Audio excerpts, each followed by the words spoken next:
All right, fellas. Great coaching today. That's all. I gave one of those win the Gipper. You know? Did you give Andrew the game ball? Who? Andrew Taylor.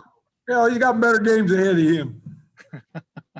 Danny, talk about your starting lineup tonight. Yeah, I think you called it in, I believe. Didn't you send me that? So I listened to a lot of people. Maybe it wasn't you. It was anonymous. I just figured, you looked at the stat sheet and the Simmons kid was 7 of 10. He getting us in foul trouble, drawing people in or getting threes. So, you know what? People have undersold Goran, including myself. Undersell his talents, his ability. And you know what? We had Jansen nicked up, and I didn't know whether he was going to get to play. And Andy really playing on a foot and a half. Jared out. So I said, well, let's do this. Mike Byers seems to be coming. So, and Obina is kind of getting into his freshman year, muddled around a little bit, and really giving us numbers. So I just decided that we're going to stop the post. I didn't think the Simmons kid had much lift, that if Goran just stay in behind him and get his hands up, he'd have difficult with it. Have Mike as a scorer, put him out there with Goran, gives you outside shooting, and put it on the floor. He's an adventurer putting it on the floor. You don't know what you're going to get. You just close your eyes and hope for the best.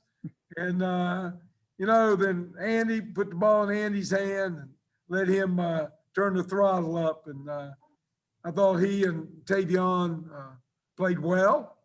But like you say, I'm not going to give either one of them game ball because I think both of them are better. And David Early came in and gave us good minutes and showed why Logan High School was a lot of pride in their future looks bright. You had a lot of times. One time I looked out, we had a freshman Early, sophomore in Goran, sophomore in Andy. Bina was with them at that time, a freshman, and Tavion, a junior. So, and they're all correct ages. They're not, they're all 20, 19, 20 years old. So I thought it was a gutty performance. Andy, the last play, we got a little lucky.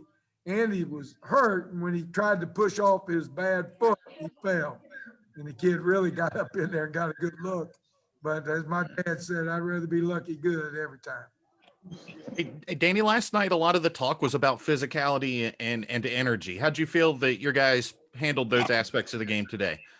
Well, I roughed them up. So to get them used to where, I got in there with my bad hip and everything, just roughing them up, showing them this is the way you got to play, Look, they got pride.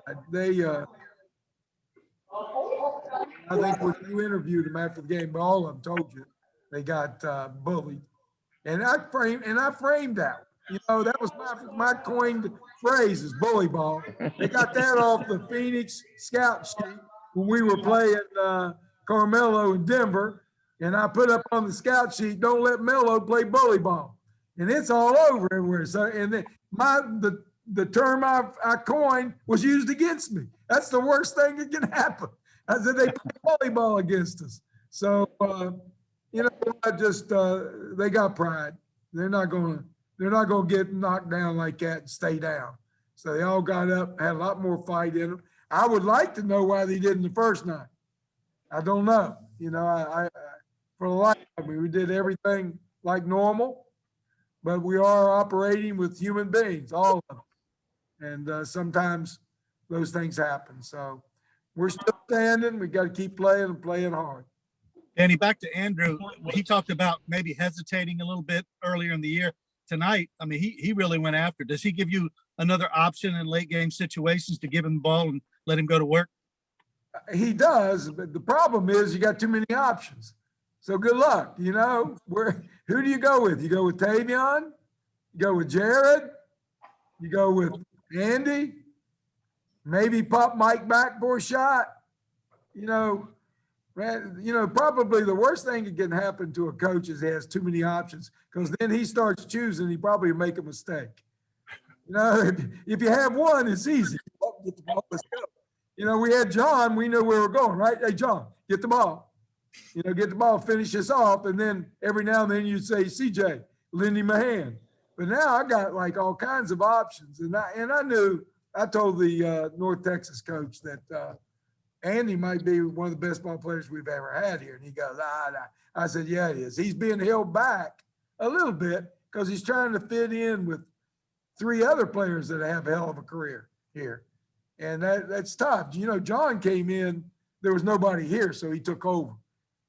Andy's had to piecemeal himself for a couple of years, a lot like Jared. Jared had to piecemeal for a couple of years.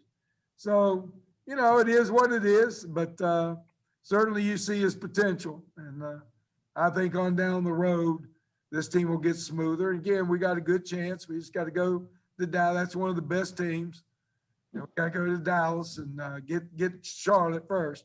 Got to play here, finish up, getting better, honing what we do, figuring out our rotations again. If I start using Gorin, I got to think about how we're going to rotate again and see if we can't get everybody smoothed out before we get to Dallas.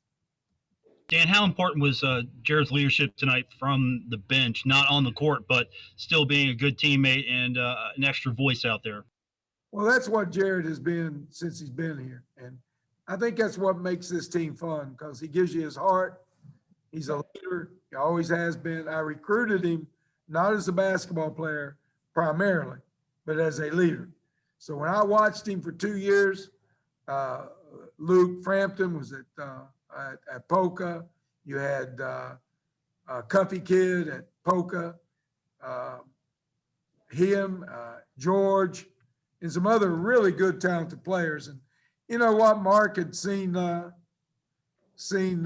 team play. He really liked the Frampton kid, and I, you know, watched him play. I like Cuffy. He liked Cuffy, and you know, the more I watched, the more I watched, and the more I watched, you know, I saw all the talent, but I didn't see the heart. It took me about a year watching. I started realizing where the heart beat, and that was in Jared.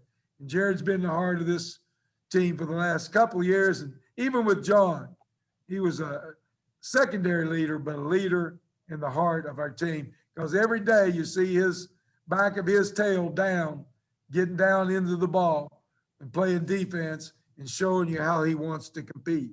And that pays off in the locker room, at practice, everything that we do.